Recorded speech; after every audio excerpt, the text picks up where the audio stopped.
Welcome to the Hiring Table, your daily dose of hiring insights, airing Fridays at 12 o'clock Pacific. Sponsored by Startup Employment Consultant, startumconsult.com, 1-888-370-1050. Today's episode, we have DeAnn Hailey from Fresno Irrigation District. It's a sub $60 million government organization. DeAnn Hailey is the controller CFO. She's been there 19 years, managing staff the entire time. And DeAnn Hailey, welcome to the Hiring Table. We're so grateful that you came today. And if you want to just say a little bit about yourself as an introduction, that'd be great. Okay, well, I got married, so my name's DeAnn Stork now. Okay. Just recently. Congratulations. Thank you. I've been working for the district for 19 years, and I've been an accountant my whole entire life, and just happy to be here. Thank you so much. I appreciate that. So what we're going to dive into today is we're going to ask quite a bit of questions. Obviously, hiring topic. Current hiring process is our number one thing. If you can tell us about hiring in accounting and finance, what your process looks like, who's involved, and then who has ultimate say on hiring. Well, our hiring process, at least in the accounting department, is me working with HR. And we come up with, a strategy, and we will put our job listing out there to the world. And whatever resumes we get back, I read through every single resume, every single cover letter. I read every word. And I will choose out of those resumes people that we would like to interview. We call them up, interview them over the phone. Out of those interviews, we choose people that we would like to test. And we have tests for every level of accounting jobs in our department. And we go through the tests, and those candidates who do well on the tests, we then interview them in person and see if they'd be a good fit. And a good fit's not just their education and how much they know their experiences. It's also their personality. Is their personality going to fit within our department? We have a multitude of personalities, and if we were all the same, it would be crazy in there. Yeah, no doubt. Mm-hmm. So cultural fit sounds like it's really important. Yes.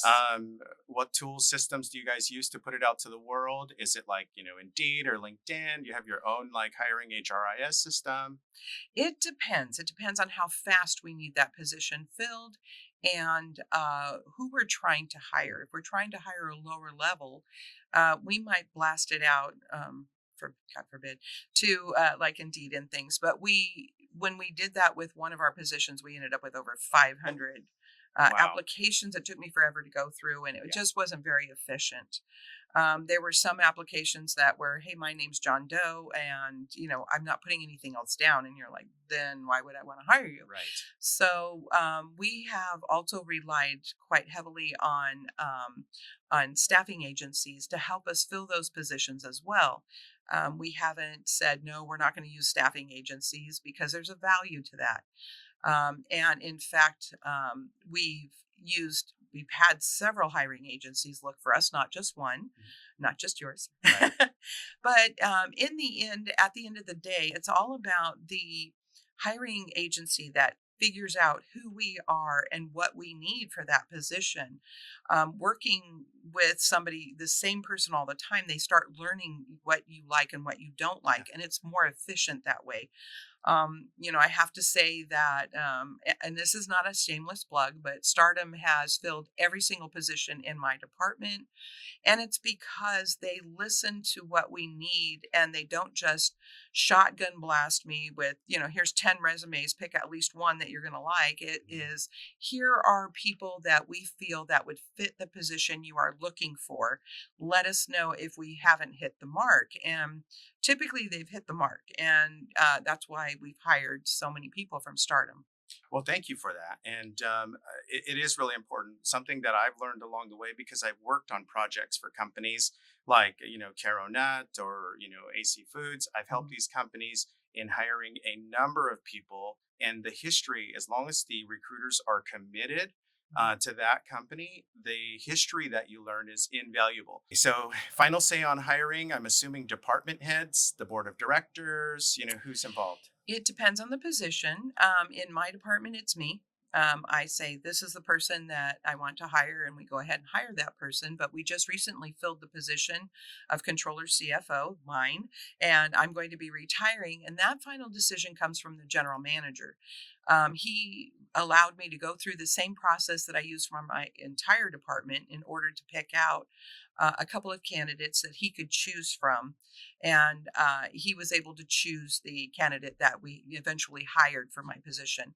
But it just depends on who is the department head or the general manager, depending on which position we're looking for. How many interviews do you take your people through? Well, for our first interview, it's always over the phone. That way, it's not a huge time loss to the candidate, and we can weed out some of the candidates at that time because their personalities may not be good for our department. So that's one time when they're over the phone. Another time we'll have them come in and test, and then the final interview is face to face. And are you the person you say you are? Yep. And be able to interview that person on a one-on-one basis, because some people don't do well on the phone and some people don't do well in person, but they'll do well on the other, one or the other. And so you can kind of figure out who that person is from interviewing them over the phone, and where they can roll their eyes and shake their head, and you don't see them, all the way to when you interview them in person and their personality comes through better in person than on the phone possibly. Yeah, no doubt. Hmm. Everything in person, final decisions, Hmm. agreements, contracts, even vendor relations. A lot of it is really good to have in person because that's where the magic happens. Lying on a resume. When I see lies, I typically don't see blatant lies. I see stretch of the truth. Mm. Yes, I've done payroll. Okay, well, no, I actually sent it out to another guy who did it, or I got the hours together, and it's like, well, you might consider that doing payroll. I don't consider that processing payroll. That is just sending the hours off to the payroll clerk. So, no, you didn't, do that. And I do consider that because if they're going to stretch the truth there, they might stretch the truth other places that I didn't uncover. But the best idea is just to come out and say, I don't process payroll, but I did gather the hours and send them off to the payroll person. That's something. Yeah. Be honest about it. Just be right up front. I like honesty. Mm. I worry if you are going to tell me a tall tale later when something's going on at the office. So I am hesitant to hire anyone that has stretched the truth. Gotcha. Yeah. And those are definitely indicators to pay attention to. Okay, let's talk about culture. I think, Yeah. culture, everybody has different backgrounds, different educational achievements, different desires, different goals. Some Mhm. people want to climb the corporate ladder in accounting Mhm. and finance, some don't. Um, how important is culture when you're hiring? And Mhm. if you can tell me a little bit about your culture at Fresno Irrigation. Culture is very important because you don't want the same person throughout your whole entire department. You'll drive each other crazy. If there were little me's running around, I would be nuts. I'd be bald. Uh, but the culture in my department is super important. I have a gal that is more creative. She's my letter writer. She's the person that meets the public and talks to the public. She drives me crazy on the accounting side because she might get things done, but she'll get them done at the last minute. And I am a get it done 10 days before it's due type person. And so I have to remember that she is not that type of person, and that she moves at a different pace, but she gets the job done and she's very good with the customers. Whereas other people in the department have other tasks and they fit in a little bit differently. I have my quiet person that just digs in and gets the job done. But don't ask her to have a conversation with somebody that's come to the window. That's just not her forte. Yeah. And we are all different within the department. We celebrate our differences and we work very well together because we're not all the same. So it's extremely important that we're not the same cookie cutter type person. That's amazing and great observation. Now, do you have anybody that has more of an introverted personality? How do they gel Hmm. with the team? I'm assuming that's the balance you're talking about between Yes. quiet in the box, black and white, Hmm. and versus outgoing and social. Hmm. We do have somebody in our department that's very much an introvert, and she is a get it done person. She puts her head down and she gets the job done, and she works well with everybody in the department because everybody else kind of pulls her out of her shell. So we'll go to lunch on Thursdays as a team, and she'll come with us, and we keep her in the conversations, and we pull her out of her shell a little bit here and there. So we work on her personality and being able to talk to other people, but at the same time, day to day, she is my get it done person. She just goes for it, and definitely gets the job done. And I do have somebody that's kind of in between, and she'll be the just the gel that's in between the other personalities, and she gets the job done, but she also will discuss things with other people, reach out, have a good laugh here and there. But she also will put her head down and get the job done here and there. And so just those different personality types, it helps not to have all introverts where we never talk to each other, Right. and all more personalities that are out there. Hey, what's going on? How are you today? If we have that balance, we can get the job done, and we don't drive each other crazy. Yeah, and so diving in a little bit more to introverts, Hmm. because they say 60% of accountants have an introverted type of personality. They Hmm. like that in the box, very safe, very steady. Hmm. They can do a good job and they have fun within the work, Right. versus the social. In your opinion, do you think, and based on your experience, do you Hmm. think an introverted person can become a successful CFO level and managing staff? Hmm. And the reason I ask is because there's a lot of things that people can do to develop their confidence. In Hmm. fact, on my website, we created an article and it's called The Best Interview Prep Ever. And it Hmm. has a lot to do with introversion, and the confidence in public speaking is necessary when you're dealing with the board of directors and financial reporting and Hmm. answering tough questions from the board. So, developing somebody into that, there's a lot of tools and resources. But do you think that a person that's extremely introverted could Hmm. reach their potential if they have it in their heart and soul that they want to be a CFO and climb the corporate ladder? That they can certainly do that. Absolutely.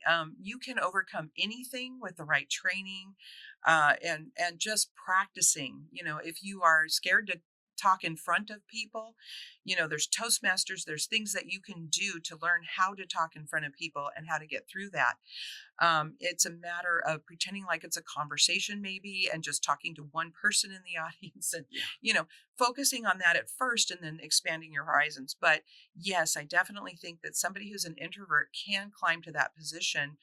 Especially because there's a lot of the time that you are not having to interact with other people every single minute of every single day. It's a matter of a percentage of your time is spent presenting to the board. I present to the board once a month. Do I talk to people outside? Oh, sure. Maybe once or twice a month, I talk to, people that are landowners that, need my my outlook on things, and how things run at the district.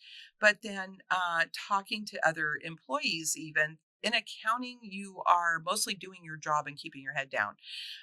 So introverts can definitely hold that position, can definitely be a controller. It's just those periodic times when you have to, go out and present to a group of people or something, and it doesn't happen very often. So it's nice. Yeah. Yeah, that's it's interesting as I think about that. There was an article about Warren Buffett. Warren Mm, Buffett was an extreme introvert. yeah. Obviously investments was his thing, Yeah. making hundreds of millions of dollars on investments. Hmm. And he started to get so many inquiries for him to come to colleges and come to public engagement speaking events, and he would turn them down. Well, after like the 10th one, he said, I just passed on, because he's a numbers guy. Uh-huh. I just passed on like $20 million Right. a public engagement, so he took the liberty and went, I think it was, don't quote me, but I think it's like a Dale Carnegie or something type of, Mm-hmm. confidence boosting, public speaking type of training, and came out to the other side, gave it a whirl, and then his just net worth like doubled in size in a few years. Hmm. So I thought that that was a huge like indicator Hmm. that anybody, regardless of your personality, if you want to, achieve career success and climb the corporate ladder, it's all possible with Mhm. self-discipline and taking the first step and going and seeking professionals that can actually help you and develop you and mentor you. That's why I think Mhm. mentorship is such a critical thing for accounting and finance people, with 60%, having an introversion to them. Mhm. So that's very cool. Thank you for sharing on culture. Success stories. Is there somebody that you've hired in the past that just blew your socks off, just amazingly contributed to the organization, asked the good questions, Mhm. contributes by giving their ideas, respectful, earned their respect from the staff and you? Mhm. Have you hired somebody like that?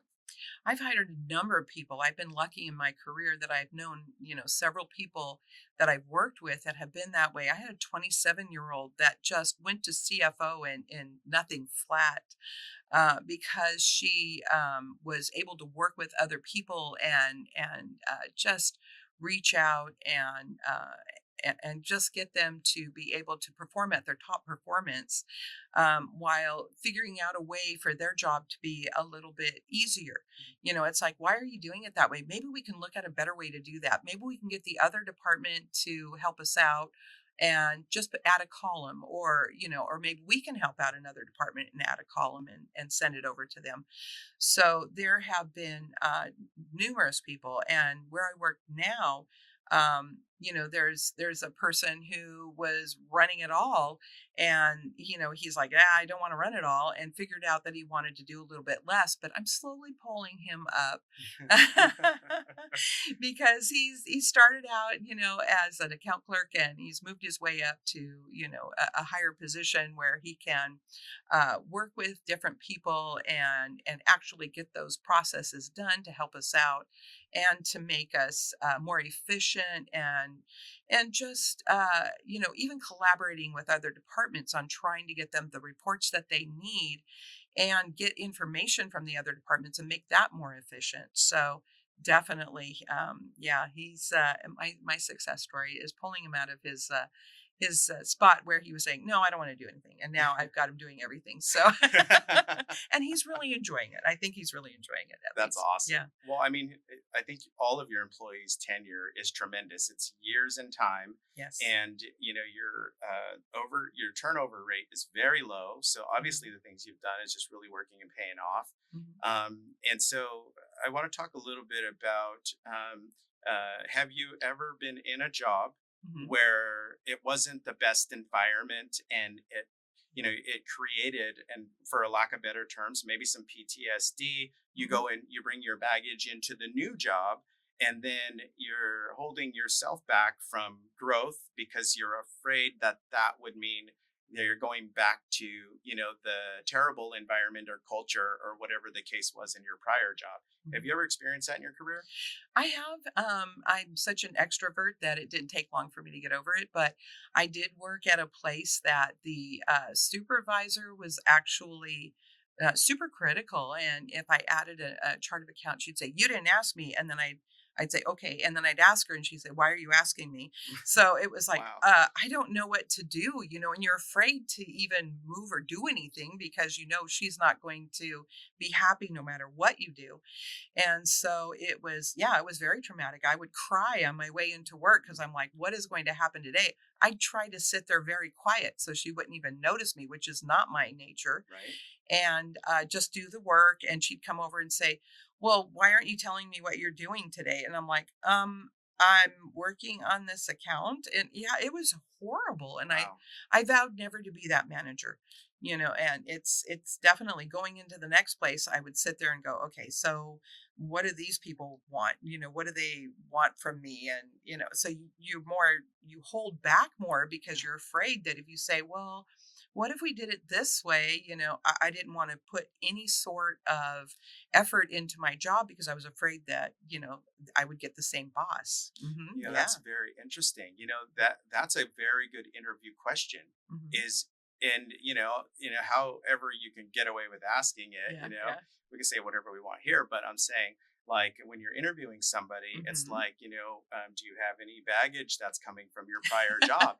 We Yeah, want you to be can't ask able to, that. we want to be able to know how we could address that, Right, you know? right. Yeah. And it's not like, it's going to, determine if we're going to hire you. It's going to Hmm. be like we're preparing for, what's to come, and we want to help you. Hmm. We want Yeah. to mentor you. We want to help you with that Well, stuff. you can ask it the other way around. You can tell them what your environment is like. Well, we encourage ideas here. We encourage people to let us know, hey, this could be easier if all I had to do was this. Or have you ever thought about? I said, we encourage that type of thinking and we want to hear that. And so if you're telling them that, you're telling them that you're not the one that sits there going, what are you doing? Why didn't you tell me? And why did you add that account? You didn't even ask. We're not that type of a place. We're that place where, you come up and you say, hey, we could do, instead of doing it this way, we could do it this way and it would save me time. And you're like, that's fantastic. Let's give it a try and see if it works. And then let them not be afraid of failure. If it doesn't work, that's okay. We can always go, and tweak it a little bit more or go back to what we did. But let's give it a try and see how it works. That's amazing approach, Mhm. and it's great. That's amazing. Thank you for saying that. All right, so looking at your turmoil in the last position before transitioning to a better company, Mhm. how long were you in that turmoil? How long did you allow yourself to live in that? Oh, Dreading waking up every morning, going to work. Yep. How long did that go on for? Well, actually, it was at a place in the Bay Area, and I had left to have a baby, and I didn't come back for 7 months. So they had filled my position, and the girl that was my tormentor was in my old position, so it made it even worse. Oh wow. But when I came back, I told the CPA office, I said, I know, you've already hired somebody for my position. Can I help you out in any way? And they said, well, we have another girl who's leaving to go on maternity leave. Will you fill in for her for 6 weeks? This was over the space of 6 weeks. And I stayed for the 6 weeks so that I could cover for this girl. And I told the firm, I said, you need to get rid of this Yeah, girl. She's gotta awful. go. It's time. Yeah, and I ended up going to another job in San Francisco after that. But yeah, it was 6 weeks. She got me to that point, and it was very good that I only needed to be there for 6 weeks to cover for this gal that was on maternity leave.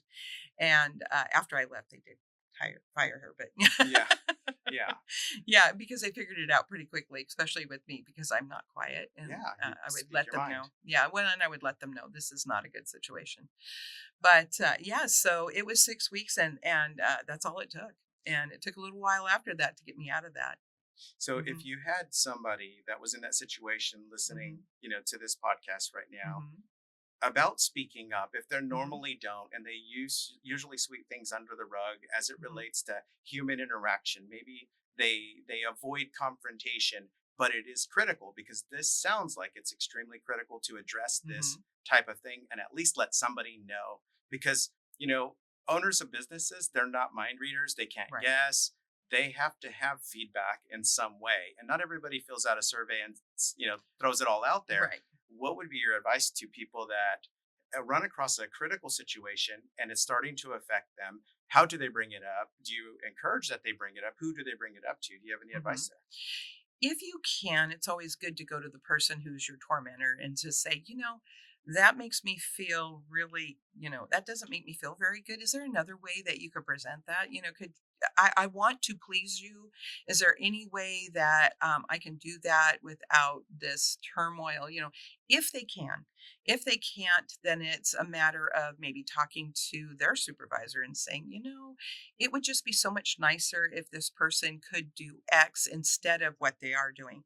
I usually like to present the solution to the problem when I'm complaining about somebody and saying, it would be nicer if this person would not, breathe down my neck every day. And, and you want to give specific examples, not just, Yeah, she's being mean to me. be But consistent. yeah, but every time she asks me what I'm doing and why am I doing that, and it just makes me feel small. If she could come up and say, "Hey, I'm interested in what you're doing today. Are you working on this guy? Great, thank you." Something like that.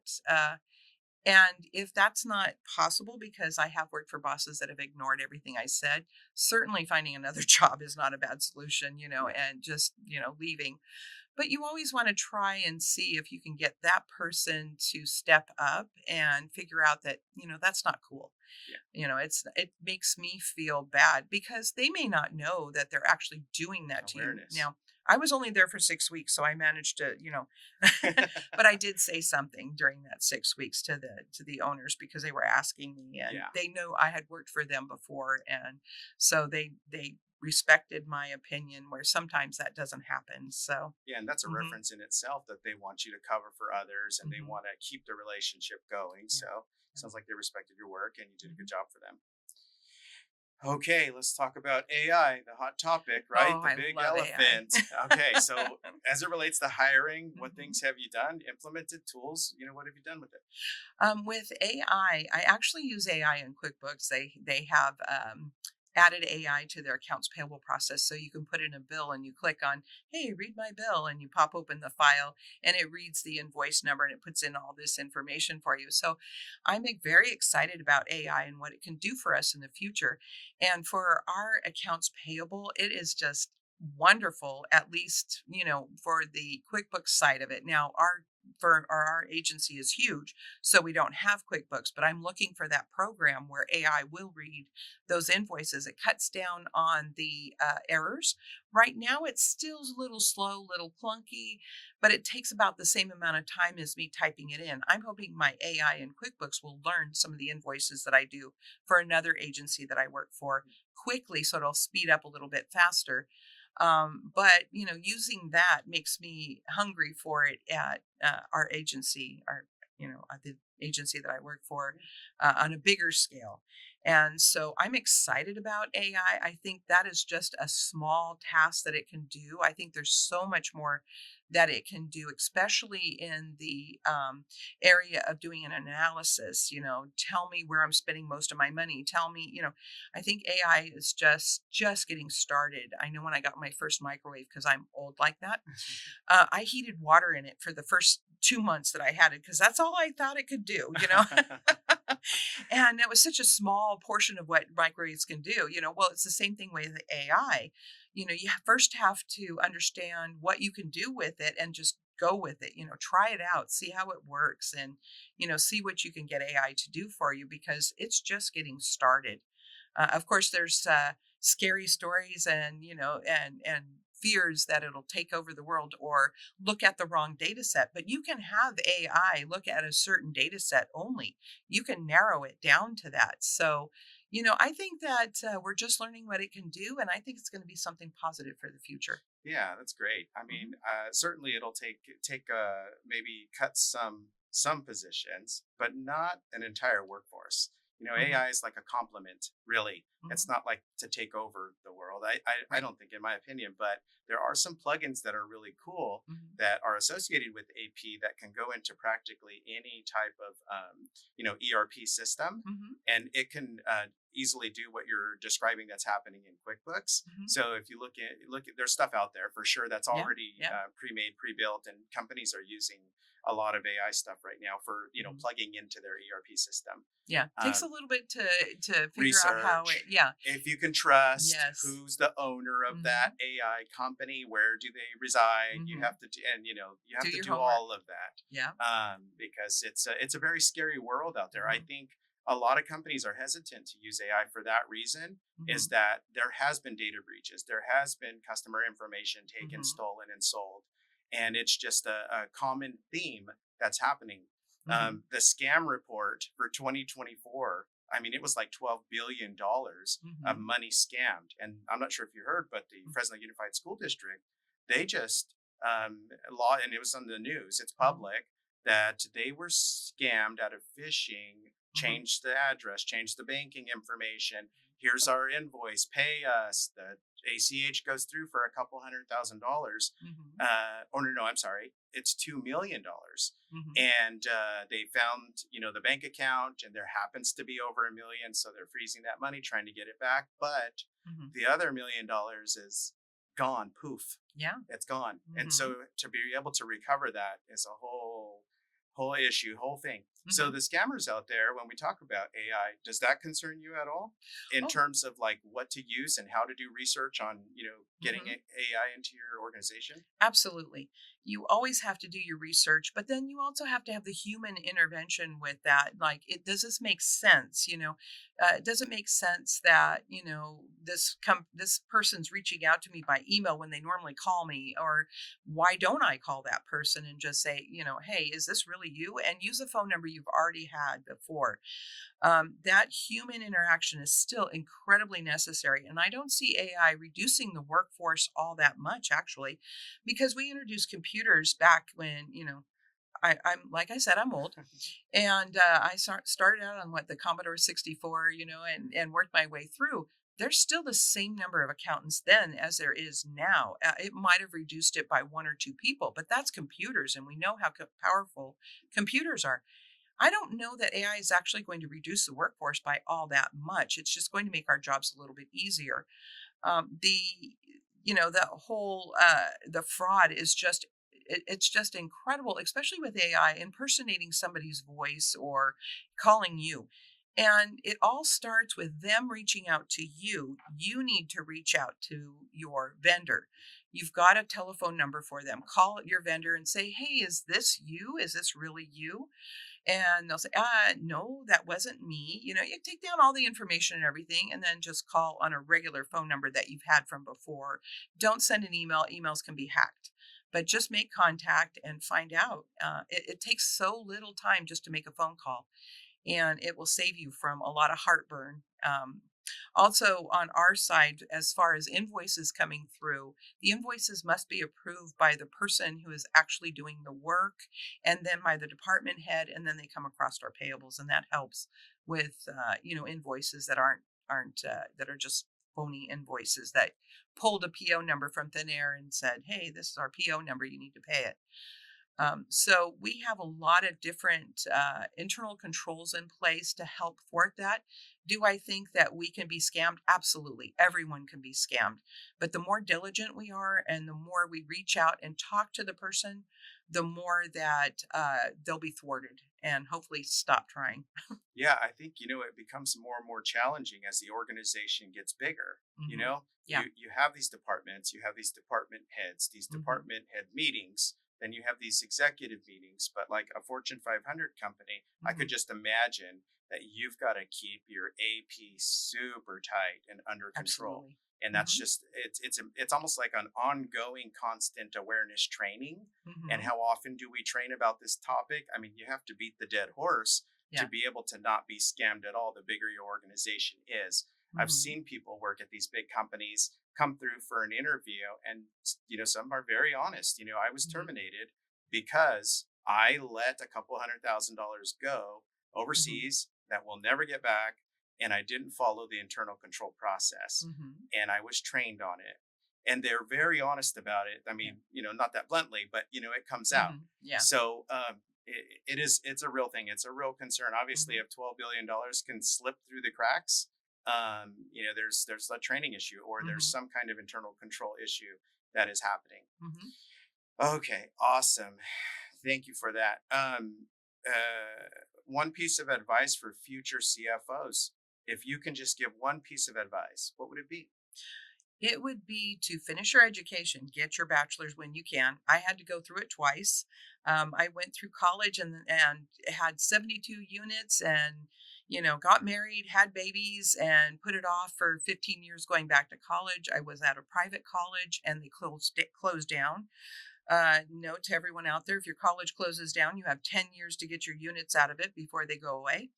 And so I lost all my units and had to start all over again. I did get my bachelor's from Fresno State after that. Yay, go Ooh, Bulldogs. go dogs. But keep up with it with your schoolwork, because you will lose so much money by not having the degree. And then once you get your degree, decide which way you want to go. There are so many different facets of accounting. It's not even funny. It's like being a doctor. There's so many specialties. There's a lot of specialties in accounting. Find the one that fits for you. If you are an extrovert, you might want to do, some sort of accounting where it gets you in front of people all the time. If you are an introvert, actuaries, they don't report to a board. They just, do a lot of computations. There is something for everybody out there. I've been in the public accounting field where I'm talking to a lot of clients, and I actually was a forensics accountant for a while. That was really cool, figure out where the errors are, who's trying to, like you said, fraud. It comes in many different colors. It's been around forever. People write checks for one thing and record it as another thing. Going through and figuring out how much damage is done. That was a lot of fun. Worked for an attorney, a law firm, getting things ready for when they go to court, putting together all sorts of charts, data, numbers. That's the thing. And then moving into manufacturing and cost of goods sold and that arena to government accounting, which is a whole nother animal, because you were talking about people getting in there and taking your information. Well, we give it out for free. So for, a government agency, we're not as worried about them coming in and getting our check listing, or because it's already available. All you do is call me. I'll give it to you for free. You don't even have to hack in, Public, right? And so it's a public forum. We're doing the public's work. And so we do it out in the open. And so there are so many different areas of accounting. Keep trying one until you find the one that fits, and don't stop till you get to where you want to be. Just keep trying. If you're working for somewhere that's making you cry every day, get another job. Go somewhere Please. else. Yes. You And will. let them know why you're leaving. That's important. Yeah. And as we're getting close to wrapping up, Mhm. crisis in the workplace. Mhm. You and I talked a little bit about that earlier. Mhm. Crisis in the workplace. How do you deal with that if somebody has a crisis, a Mhm. true known crisis? They're really going through something and Mhm. they don't want to take time off, or they say they can't afford to take time off. How Mhm. do you deal with an employee to that respect? With your solid employee retention numbers, how do you deal with that? I'm very curious to know. Well, we have had a number of crises in our department, one thing or another, from the death of a spouse to, just uh, medical problems and everything else. We've also had financial problems where the person's had financial problems. It's understanding that the reason why they're working is not because they love working for you. The reason why they're working is to pay their bills.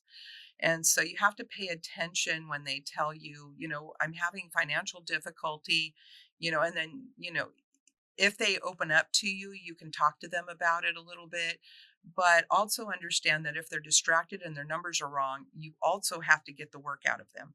And you say, okay, when you get here, shut it off. It's over when you get here. No, there's no problems. You have no problems. And then when you leave, then you can pick it up again. But while you're here, I really need you to focus on your job and getting your job done, because the problem with doing so many errors is that will get you fired. So let's work on keeping you on track while you're at work. I do allow my employees to use their cell phones to get text messages and things while they're working. But if they're going through this crisis, I try and limit them and say, get it on your break, get it on your lunch. That way they're not thinking about it all day long and looking at their phone all day long. So and that's just one instance. You really have to look at the person.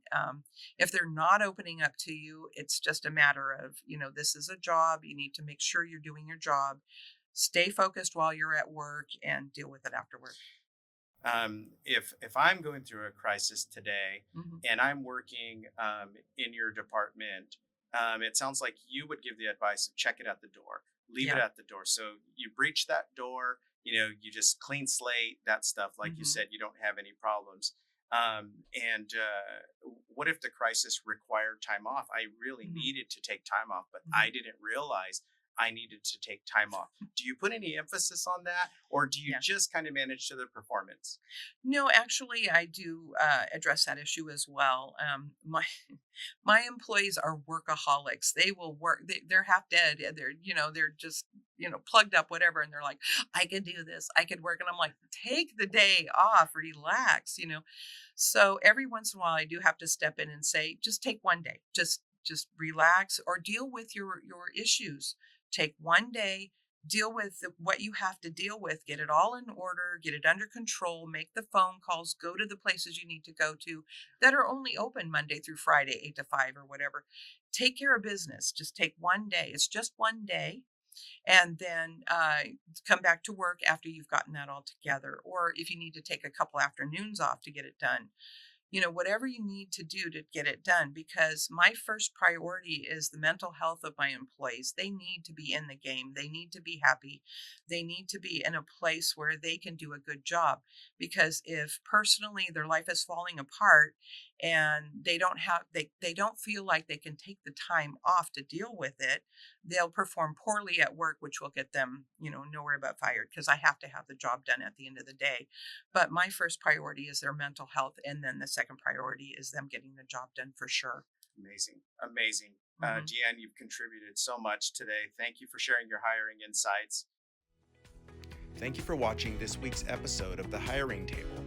You won't want to miss next week's episode as we host Jeremiah Lupercio, the Senior Manager of FP&A from Sunmade Growers of California.